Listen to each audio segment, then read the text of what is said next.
Hoje, vamos estudar os testemunhos sobre a nossa Mãe Jerusalém Celestial na Bíblia, para que possamos confirmar novamente como Deus testificou sobre a nossa Mãe pela Bíblia.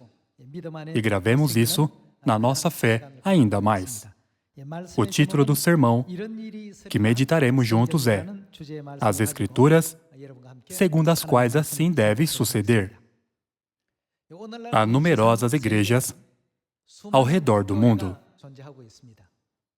Todas elas insistem que a sua própria crença é correta.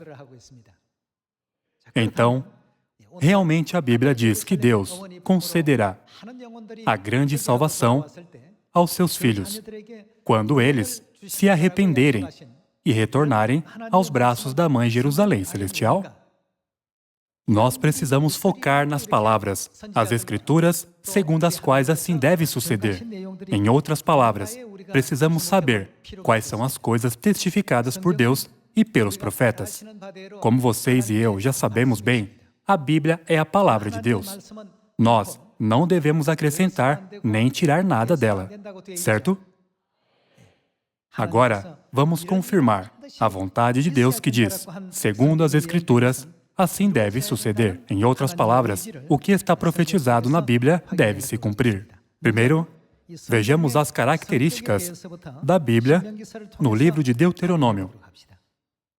Deuteronômio, capítulo 4, versículo 2. Nada acrescentareis à palavra que vos mando, nem diminuireis dela. Aqui claramente está escrito, nada acrescentareis à palavra de Deus, nem tireis nada da palavra de Deus. Nada acrescentareis à palavra que vos mando, nem diminuireis dela. Para que façam o quê? Para que guardeis os mandamentos do Senhor, vosso Deus, que eu vos mando. A razão é que todos os 66 livros da Bíblia são palavras de quem? Palavras de Deus. Por isso, as pessoas nunca devem interpretar a Bíblia com as suas próprias opiniões, teorias ou ideias. Nunca devem acrescentar as suas próprias anotações à Bíblia. Devem aceitar como a Bíblia diz. Vejamos Apocalipse capítulo 22, versículo 18. Eu, a todo aquele que ouve as palavras da profecia deste livro, testifico. Este livro é a Bíblia, certo? Eu, a todo aquele que ouve as palavras da profecia da Bíblia, testifico. Se alguém lhes fizer qualquer acréscimo, qualquer coisa que não seja a palavra de Deus da Bíblia, Deus lhe acrescentará os flagelos escritos neste livro. E se alguém tirar, diminuir, qualquer coisa das palavras do livro desta profecia, Deus tirará a sua parte da árvore da vida, da cidade santa e das coisas que se acham escritas neste livro. Isso é o mesmo que Deuteronômio capítulo 4. Deus mostrou a sua vontade mais uma vez no último capítulo da Bíblia, Apocalipse capítulo 22. Nada acrescentareis à palavra, nem diminuireis dela. Se alguém fizer qualquer acréscimo, Deus lhe acrescentará os flagelos. E se tirar qualquer coisa, Deus tirará a sua parte da cidade santa. Isso é o que a Bíblia nos adverte. Jesus também considerou este assunto como muito importante quando veio à Terra 2000 anos atrás. Ele poderia ter evitado o perigo facilmente. Ele poderia ter derrotado os soldados que foram capturá-lo e crucificá-lo. Contudo, ele deixou todas essas coisas acontecerem, apesar de todos à sua volta tentarem detê-lo. Ele estava determinado. Eu vim a esta terra como a oferta pelo pecado. Se eu evitar a crise a fim de não ser a oferta pelo pecado, então como as Escrituras, segundo as quais assim deve suceder, serão cumpridas? E quem cumprirá? Vocês não podem ver a determinação de Deus de que Ele certamente cumprirá tudo o que está escrito na Bíblia? Em Mateus capítulo 26, confirmemos novamente a forte vontade de Deus de cumprir a Bíblia. Mateus capítulo 26, versículo 50. Jesus, porém, lhe disse: Amigo, para que vieste? Essa é a cena em que Judas Iscariotes traiu Jesus por 30 moedas de prata e entregou Jesus aos servos do sumo sacerdote. Nisto, aproximando-se eles, deitaram as mãos em Jesus e o prenderam. E eis que um dos que estavam com Jesus, estendendo a mão, sacou da espada e, golpeando o servo do sumo sacerdote, cortou-lhe a orelha.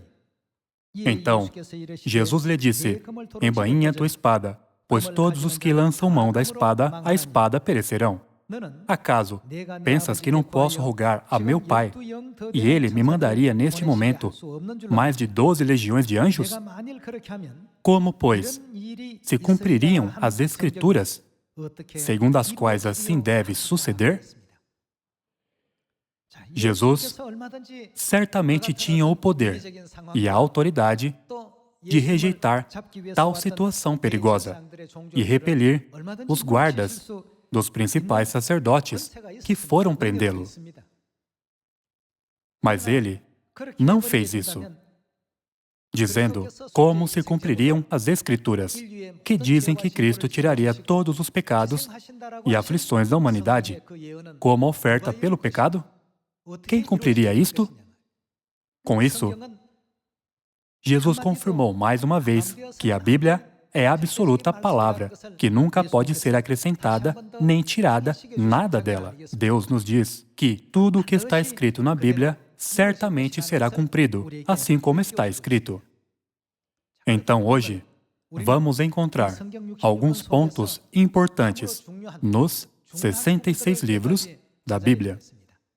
Quando vocês veem Lucas capítulo 19, o que diz sobre o propósito da vinda de Jesus à Terra, foi dito que ele veio para buscar o perdido e fazer o quê? Ele veio para buscar e salvar os filhos perdidos do céu. Quando nós não acrescentamos nem tiramos nada do sistema celestial e do sistema terreno, e sim, os vemos com base na Bíblia, nós podemos caminhar o correto caminho da fé e encontrar a resposta à pergunta: por que precisamos acreditar em Deus Pai e Deus Mãe? Deus disse: nada acrescenteis nem tireis da Bíblia. Agora, vejamos o ensinamento de Deus em Hebreus capítulo 8. Hebreus capítulo 8, versículo 5. Os quais ministram em figura e sombra do quê? Das coisas celestes. Aqui fala sobre o santuário. Quando eles construíram o santuário terreno, eles seguiram o padrão do santuário celestial. Então, o santuário celestial é diferente do santuário terreno? Não, eles são iguais. O santuário terreno foi estabelecido baseado no santuário celestial. Acerca das coisas que acontecem nesta terra, a Bíblia diz: elas são figura e sombra, explicando que as coisas do céu são a sua realidade. Deus disse: construa o santuário na terra, como figura e sombra do santuário celestial, de acordo com o seu exato padrão. Pensemos, no sistema familiar desta terra, existe o pai, filhos e filhas. E quem mais existe em uma família? A mãe. Este é o mundo da figura e sombra. Então, onde está a sua realidade? Está no céu. De acordo com o padrão da família celestial, a família terrena foi criada. Assim, como existe um pai na família física da terra, existe Deus, que é o pai, no mundo espiritual. Da mesma forma, assim como existem os filhos e filhas na família física, existem filhos e filhas que são os filhos de Deus, no mundo espiritual do céu. Então, quem mais existe na família física da terra? A mãe. Então, certamente a mãe celestial deve existir no mundo celestial. Na sombra, tem a mãe. Isso é a sombra do quê? é a sombra do que está no céu. O santuário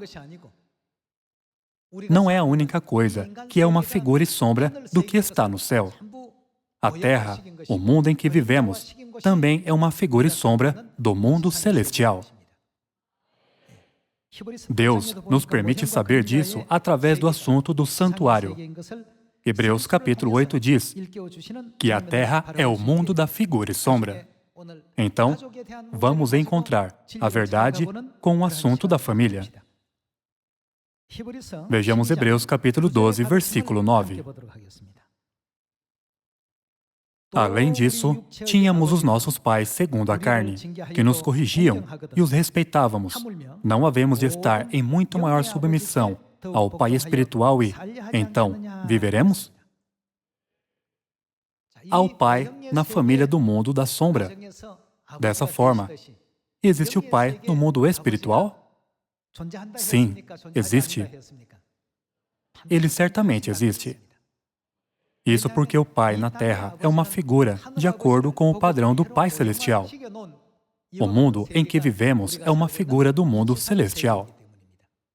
É por isso que existe o Pai espiritual no céu. Existe o Pai físico no sistema terreno. Jesus mesmo nos ensinou isso claramente quando Ele veio à Terra. Vejamos Mateus capítulo 6. Mateus capítulo 6, versículo 8. Não vos assemelheis, pois, a eles, porque Deus, o vosso Pai, sabe o de que tendes necessidade, antes que lhe o peçais. Nos ensinou que Deus é nosso Pai. Portanto, vós orareis assim: Pai nosso, que estás nos céus. Jesus nos ensinou que Deus é nosso Pai. Deus é nosso Pai celestial. Na família física da Terra, entre seus membros, existe o Pai. Da mesma forma, existe Deus Pai, que reina sobre todo o universo no reino dos céus.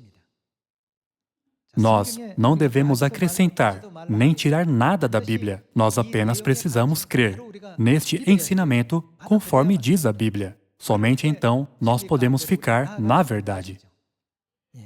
Então, vamos pensar sobre quem precisa do termo pai. Uma mulher precisa ser chamada de pai? Um vizinho precisa desse título? Seu primo precisa disso? Quem precisa usar este termo? Os filhos precisam deste termo. Pai é um título usado pelos filhos na família. Outros relacionamentos não requerem este termo. Na família física da Terra, existe o pai, filhos e filhas, certo? Da mesma forma, espiritualmente, existe Deus Pai e os filhos e filhas de Deus, que são os crentes em Deus. Vamos confirmar tudo na Bíblia. Vamos para 2 Coríntios, capítulo 6. 2 Coríntios, capítulo 6, versículo 17. Por isso, retirai-vos do meio deles, separai-vos, diz o Senhor. Não toqueis em coisas impuras, e eu vos receberei. Serei o quê? Serei vosso Pai. Deus mesmo disse isso. Serei vosso Pai, e vós sereis para mim o quê? Sereis para mim filhos e filhas, diz o Senhor Todo-Poderoso. Aqui diz, vós sereis para mim filhos e filhas. Isso significa que nós somos os filhos de Deus. Deus Pai existe, e os filhos e filhas de Deus existem. Tudo na Terra combina perfeitamente com o que está no céu. Nós podemos confirmar a sua composição na Bíblia. Na família terrena, existe o pai, filhos, filhas e quem mais? Existe a mãe, que desempenha um papel importante na família. Assim como a mãe desempenha um papel importante na família terrena, deve existir a mãe espiritual. Na família espiritual, nós precisamos confirmar isso através da Bíblia. Se ela existe, todos que não acreditam em Deus Mãe não podem ser salvos, pois diz que se acrescentarmos algo à Bíblia, os flagelos serão acrescentados a nós. E se tirarmos algo dela, nosso privilégio de entrar na cidade santa do céu será tirado. Deus já estabeleceu um veredito sobre o assunto. Por isso, ninguém pode dizer, posso ir ao céu, ainda que eu não acredite em Deus Mãe. A fim de encontrar a verdade, devemos abrir nossos olhos amplamente e nos inclinar. Foi dito que devemos dobrar nossa cintura para obter a verdade. Todos nós devemos ser humildes diante da verdade. Nós devemos nos inclinar diante da verdade. Somente então obteremos a verdade que estamos buscando. A família terrena e a família espiritual têm uma simetria perfeita no relacionamento da figura e realidade. A Bíblia claramente explica isso. Na família terrena, existe uma mãe. Então, a mãe terrena existe como figura e sombra da mãe celestial? Sim. É preciso confirmar que temos a mãe celestial através da Bíblia. Se a Bíblia diz que ela não existe, não devemos crer. Se crermos em algo que não está na Bíblia, nós nos desviaremos equivocados. Vamos somente aceitar os ensinamentos da Bíblia exatamente como eles são. Vejamos o que Gálatas capítulo 4 diz. Gálatas capítulo 4, versículo 26. Mas a Jerusalém lá de cima é livre, a qual é quem? A qual é? Nossa mãe. Quando nós mostramos esse versículo, alguns que nunca ouviram sobre Deus Mãe ficam tão surpresos. Eles perguntam, essa Bíblia é igual à minha? Ok, por que você não traz a sua Bíblia? Então nós mostramos o mesmo versículo na sua Bíblia. É a mesma palavra. Outros idiomas não dizem de forma diferente? Ok, trago a qualquer idioma. E nós encontramos o mesmo versículo. E existe nossa mãe. A Jerusalém lá de cima é livre, a qual é nossa mãe. Isto é o que foi decidido por Deus. Comparando o sistema terreno e o celestial por meio da Bíblia, este é um versículo importante, através do qual podemos confirmar mais uma vez que todo o sistema terreno é perfeitamente modelado conforme o sistema celestial. Então, existe apenas os títulos como pai, mãe, filho e filha? Não. Pessoal, pelo que os membros de uma família terrena são ligados? São ligados pelo sangue, certo? Já que nós recebemos a carne e o sangue de nossos pais, eles dizem, vocês são meus filhos e minhas filhas.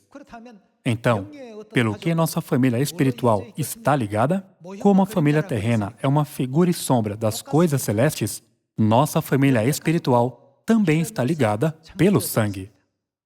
Então Deus passa qual carne e qual sangue para nós? Seus filhos? Vocês não acham que este é um questionamento muito importante? Encontremos a resposta pela Bíblia. Mateus capítulo 26. Mateus capítulo 26, versículo 17.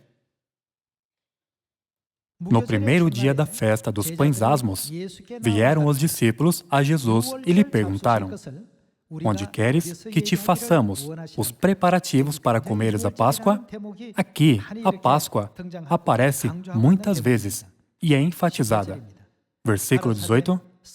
E ele lhes respondeu, ide à cidade ter com certo homem e dizei-lhe, o mestre manda dizer, o meu tempo está próximo, em tua casa celebrarei a Páscoa com os meus discípulos.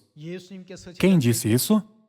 Jesus disse aos seus discípulos: celebrarei a Páscoa com vocês. Ele definitivamente disse que havia de guardar a Páscoa. Versículo 19. E eles fizeram como Jesus lhes ordenara e prepararam o quê? A Páscoa. Pedro e João. Esses discípulos foram enviados para preparar a cerimônia da preciosa verdade da Páscoa. Hoje, contudo, todas as igrejas não guardam a Páscoa, exceto nossa Igreja de Deus. Isso é realmente surpreendente. Ainda que o próprio Jesus tenha celebrado a Páscoa e a ensinou ao mostrar o exemplo, elas não guardam a Páscoa. Isso não é impressionante? Então, por que Jesus permitiu à humanidade guardar a festa da Páscoa? Aqui tem uma razão muito importante. Vejamos o versículo 26. Enquanto comiam, esta é a cena da preparação da Páscoa e de comer a Páscoa. Tomou Jesus um pão e, abençoando-o, o partiu e o deu aos discípulos, dizendo: tomai e comei. Isto é o quê? Dando o pão no dia da Páscoa, ele disse: isto é o meu corpo, referindo o santo corpo de Deus ao santo pão da Páscoa. Ele o deu aos seus discípulos. Isto é o meu corpo. A seguir tomou um cálice e, tendo dado graças, o que tem no cálice? Ele tomou o cálice de vinho da Páscoa e, tendo dado graças, o deu aos discípulos, dizendo: bebei dele todos, porque isto é o sangue de quem? É o meu sangue, o sangue da nova aliança, derramado em favor de muitos para a remissão de pecados. Pão e vinho da Páscoa quer dizer o precioso sangue e a santa carne de Deus. Jesus concedeu aos seus filhos tais coisas muito preciosas, como um sinal e símbolo, e os ordenou celebrar esta cerimônia na festa. Assim, através da Páscoa, dizendo: isto é o meu corpo e isto é o meu sangue, derramado em favor de muitos para a remissão de pecados. Ele claramente fez com que os seus filhos conheçam o que realmente era o santo corpo de Deus e o seu precioso sangue.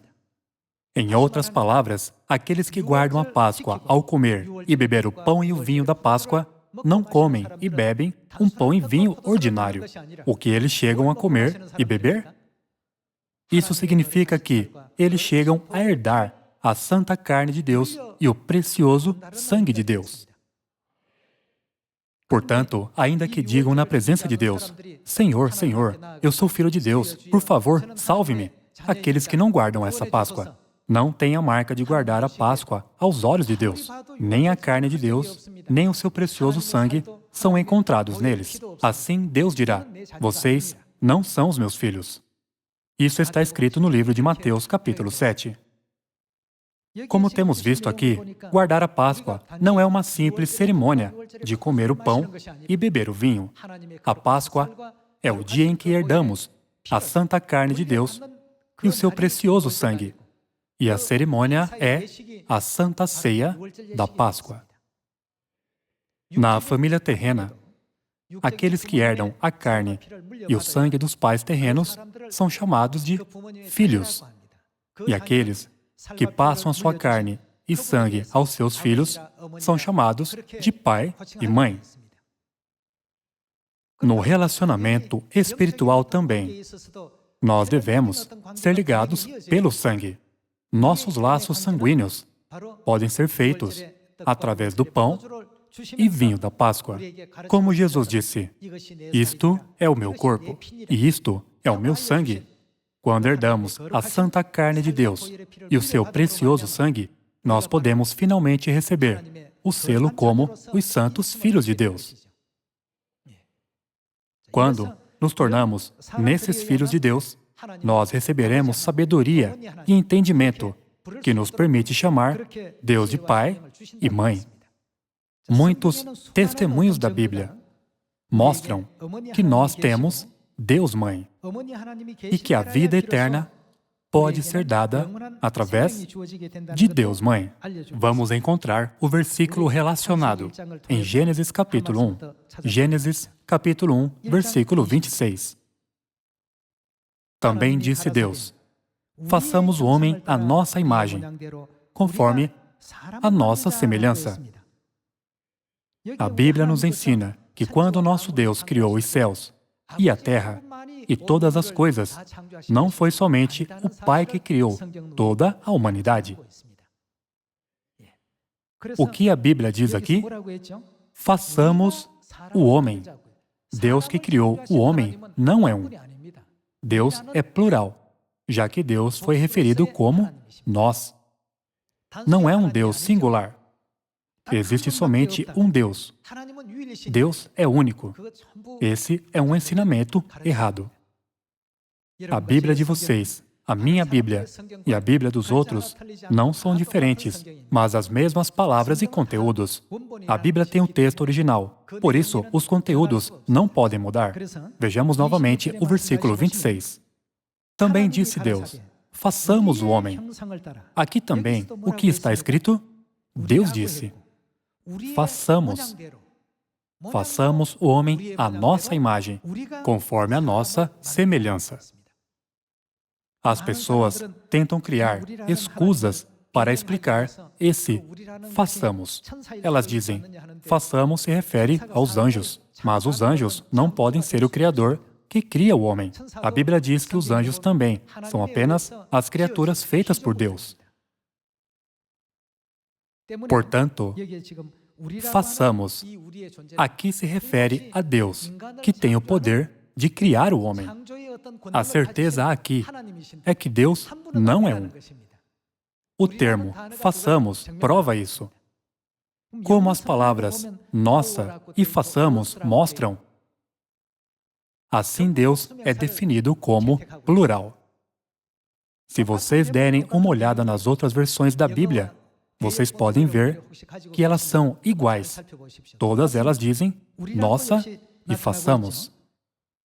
Também disse Deus, façamos o homem à nossa imagem, conforme a nossa semelhança. Tenha ele domínio sobre os peixes do mar, sobre as aves dos céus, sobre os animais domésticos, sobre toda a terra e sobre todos os répteis que rastejam pela terra. Criou Deus, pois, o homem à sua imagem. A imagem de Deus o criou. Quem ele criou? Deus disse, façamos o homem à nossa imagem. E homem e mulher foram criados. Através da expressão nossa imagem, nós podemos ver quais imagens Deus tem. Quando Deus fez o homem dizendo, façamos o homem à nossa imagem, o homem foi criado e a mulher também foi criada. Então, quais imagens de Deus existem em Deus que disse, façamos? Deve haver a imagem masculina de Deus e a imagem feminina de Deus. Para Deus, de imagem masculina, a humanidade o tem chamado de Deus Pai por um longo tempo. Então, do que nós devemos chamar Deus de imagem feminina? É claro, Deus Mãe. Não há apenas Deus Pai, mas também há Deus Mãe. E todos os seres humanos foram criados por Deus Pai e Deus Mãe.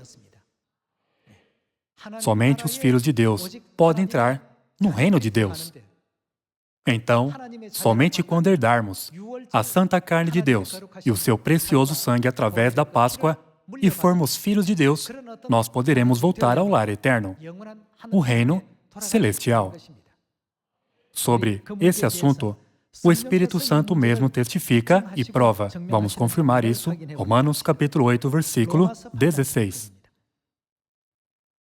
O próprio Espírito, o Espírito Santo mesmo, testifica com o nosso Espírito que somos quem? Somos filhos de Deus. Quem escreveu o livro de Romanos? Quem escreveu isso, sendo inspirado pelo Espírito de Deus? Foi o apóstolo Paulo. Que igreja o apóstolo Paulo frequentava?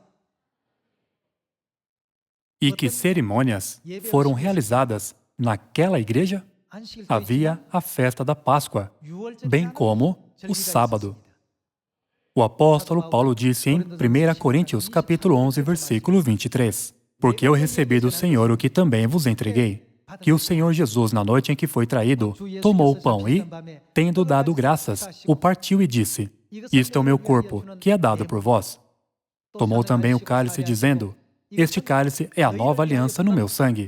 Fazei isto todas as vezes que o beberdes em memória de mim. Nesse 1 Coríntios capítulo 11, podemos ver como Jesus nos concedeu a Páscoa. Nós vimos Romanos, capítulo 8, versículo 16, dizer: O próprio Espírito testifica com o nosso Espírito que somos filhos de Deus. Através do que Ele nos reconheceu como os seus filhos? Pela carne e sangue, que herdamos dos nossos pais. Nós herdamos a carne e o sangue de Deus, conforme Deus disse: Isto é o meu corpo, isto é o meu sangue. Então, quem nós somos? Nós somos os filhos e filhas de Deus. Isto é facilmente confirmado. Outros irão a Deus e dirão: Senhor, Senhor, temos profetizado em Teu nome, e no Teu nome expelimos demônios, e realizamos muitos milagres. Então, o que ele dirá? Nunca vos conheci. E o que mais? Apartai-vos de mim, os que praticais a iniquidade. Quando o Espírito testifica com o nosso Espírito que somos filhos de Deus, como Ele nos reconhece? Ele sabe disso através da carne e sangue de Deus em nós. Vocês não concordam? Continuemos com o versículo 17. Ora, se somos filhos, somos também herdeiros, herdeiros de Deus e co-herdeiros com Cristo. Se com Ele sofremos, também com Ele seremos glorificados. Deus Pai e Deus Mãe vieram a esta terra para buscar os seus filhos perdidos. Portanto, nós também devemos nos unir uns aos outros em coração para encontrar os nossos irmãos e irmãs perdidos, não é? No mundo espiritual, nós não podemos distinguir quem são o nosso irmão e a nossa irmã com os nossos olhos físicos. Então, o que nos foi dito para fazer? Ide a Samaria aos confins da terra e testifiquem as boas novas a todas as nações, sem esquecer de ninguém. O Pai e a Mãe Celestiais vieram à Terra para nos buscar e nos salvar. Embora nós não possamos ver com os nossos olhos físicos o fato de que somos os filhos celestiais, mas os anjos exterminadores podem ver a quem foram concedidos o santo corpo e sangue de Deus. Para isso, o selo de Deus nos é colocado, certo? Os anjos colocam o selo de Deus dizendo: "Oh, esta pessoa é filha de Deus. Esses são os filhos e filhas de Deus." Por esta razão, a Páscoa é tão preciosa e importante para nós. Em Lucas capítulo 22, Jesus disse: "Tenho desejado ansiosamente comer esta Páscoa." Vejamos Apocalipse capítulo 22, versículo 17. O Espírito e a noiva dizem: "Como vocês sabem, o Espírito é Deus, cuja imagem é masculina." Em outras palavras, Deus, o Espírito Santo, é Deus Pai. O Espírito e a noiva dizem, em outras palavras, Deus Pai e a noiva de Deus Pai, que é Deus Mãe, dizem o quê? Vem. A quem as pessoas devem ir? Devem ir à igreja que acredita em Deus Pai e Deus Mãe. Então, onde estão o Espírito e a noiva? A igreja que acredita em Deus Pai e Deus Mãe é somente uma na Terra. Esta é a Igreja de Deus. O Espírito e a noiva dizem: "Vem." Aquele que ouve, diga: "Vem." Aquele que tem sede, venha. E quem quiser, receba de graça o quê? A água da vida. Quem quiser, vá à igreja onde Deus Pai e Deus Mãe o chamam. Alguns dizem, uma certa igreja é bem conhecida pelo seu famoso pregador. Pessoal, consideremos a salvação mais importante do que qualquer fama. A igreja é para a salvação. Se uma igreja é famosa por causa de algumas celebridades ou homens influentes que a frequentam, essa igreja já está errada. A igreja deve ser famosa somente por Deus habitar nela. Nós temos Deus na nossa igreja. Não somente Deus Pai, mas quem mais está na nossa igreja? Nós temos também Deus Mãe.